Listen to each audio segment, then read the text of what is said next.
안녕하십니까, 혼술이사입니다. 그냥 가볍게 맥주 한잔 하면서 그동안에 사람들이 저한테 물어봤던 거라든지 제가 이런 거는 좀 알려주고 싶다 라고 하는 그런 내용들이 있으면 가볍게 정말 그냥 술 한잔 하면서 얘기하는 느낌으로 진행을 좀 해보려고 합니다. 진지한 얘기를 할 거니까 맥주 한 캔 정도로 끝내는 걸로 하도록 하겠습니다.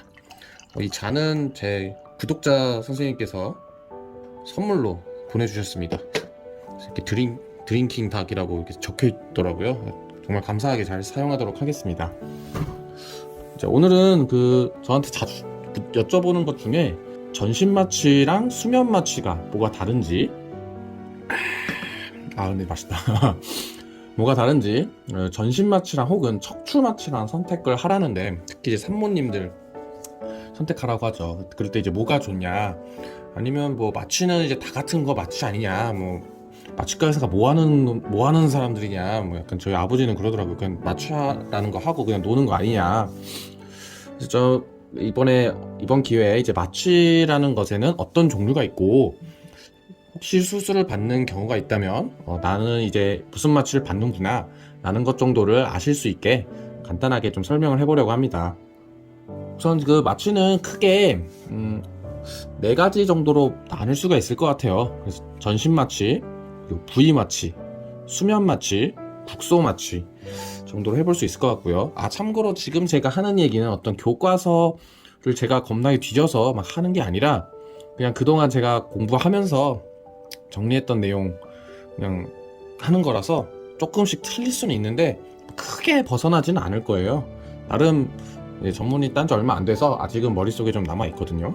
그래서 이제 마취란 게 뭔지부터 일단 생각을 해볼게요. 마취는 이제 5개의 큰 요소로 좀 이루어져 있다라고 되어 있어요. 첫 번째는 이제 안 아프게 하는 것. 안 아픈 게 이제 마취기 중에 하나죠. 그리고 의식을 잃게 하는 것, 기억을 못하게 하는 것, 움직이지 못하게 하는 것, 그리고 반사 운동을 없게 하는 겁니다. 이 5가지를 어떻게 조합하느냐에 따라서 마취가 종류가 나뉜다라고 볼 수 있겠습니다. 자, 그러면 첫 번째는 전신 마취입니다. 전신 마취는 이제 저 5가지 요소를 모두 사용하는 마취예요. 그래서 이제 대부분의 생각하시는 그 수술에서 사용되는 마취 방법이겠죠. 근이완제라는 것, 그러니까 근육을 쫙 풀어주는 것을 사용해서 호흡을 멈추게 하고요. 기계로 호흡을 하는 것이 이제 다른 마취 방법이랑 가장 큰 다른 특징이라고 볼 수 있어요.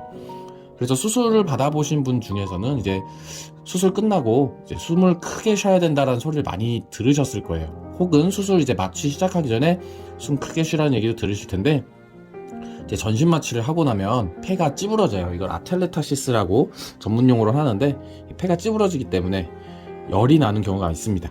그래서 꼭 숨을 크게 쉬는 것이 중요하다고 할 수 있겠습니다.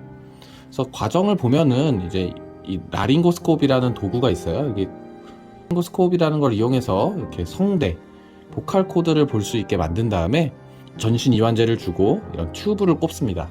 이런 튜브를 꼽고 이 벤틸레이터라고 하는 기계에다가 연결을 해서 기계 호흡을 시켜줍니다. 마취를 이제 유지하는 것이 또 중요해서 이 마취를 이제 가스로 유지하는 것을 이제 가스 마취라고 하고, 약물만, 그러니까 혈관에 주는 것만으로 하는 것을 이제 우리는 티바라고 부르는데요. 티바 2마리 치킨이랑 똑같아요. 토탈 인트라비너스 아네스티시아 티바라고 하고요. 그 어떤 정신을 잃게 하는 거는 가스로 유지를 하고요. 그 다음에 안 아프게 하는 것, 마약성 진통제를 혈관으로 집어넣어주는 그런 혼합 방법을 사용하기도 합니다. 그래서 이런 어떤 전신 마취를 받을 건지는 사실 그 마취과 의사가 선택을 많이 하죠. 환자분들이 선택을 한다기보다는 전신 마취 중에서 가스 마취 혹은 뭐 혼합 마취, 정맥 마취 이런 것을 결정하는 건 거의 전적으로 마취과 의사의 선택이라고 할 수 있겠습니다.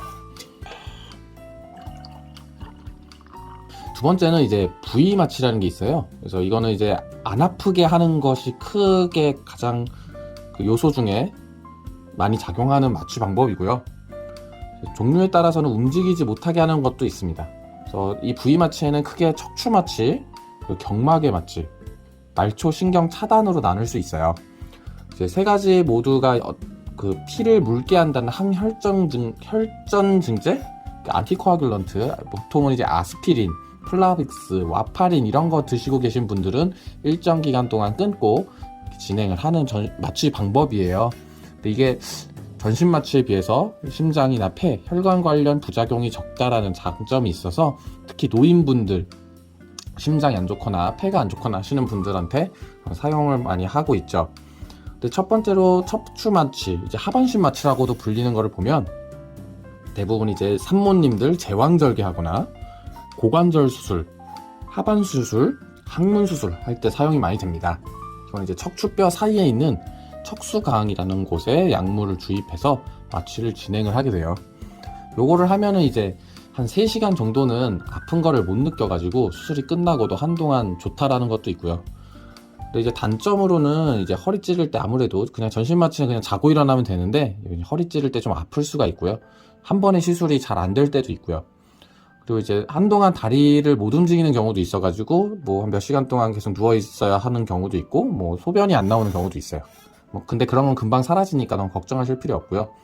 이제 아주 가끔 이제 머리가 아픈 부작용이 생기기도 해요. 이게 가만히 누워 있으면 보통 괜찮아지는데 너무 심할 때는 이제 또 그런 치료를 하기도 합니다. 두 번째로 이제 경막외 마취라고 하는데요. 이거는 이제 그 산모님들 부통주사라고 많이 알고 있는 게 이게 경막외 마취입니다. 그래서 이게 장점으로는 척추 마취와는 다르게 다리를 움직이는데 지장이 없어요. 산모님들이 꾸준히 운동도 할 수 있고, 그리고 원하는 시간까지 이렇게 카테터를 집어넣어서 약물을 이렇게 집어넣을 수가 있기 때문에 어떤 자유도가 좀 있다라는 거죠. 이게 단점으로는 이게 카테터를 아무래도 되게 좁은 공간이거든요. 경막의 공간이라는 것이 아주 좁은 공간이기 때문에 이게 한 번에 되지 않을 경우가 있어요. 그러면 이게 아프겠죠. 그리고 이게 카테터를 넣어야 돼서 바늘도 좀 굵은 걸 씁니다. 그래서 그 시술을 진행할 때 좀 허리가 아프다라는 단점이 있어요. 그리고 이제 가끔 바늘이 경막을 뚫게 되면은 이제 두통을 호소하시는 산모님들도 꽤 계시죠.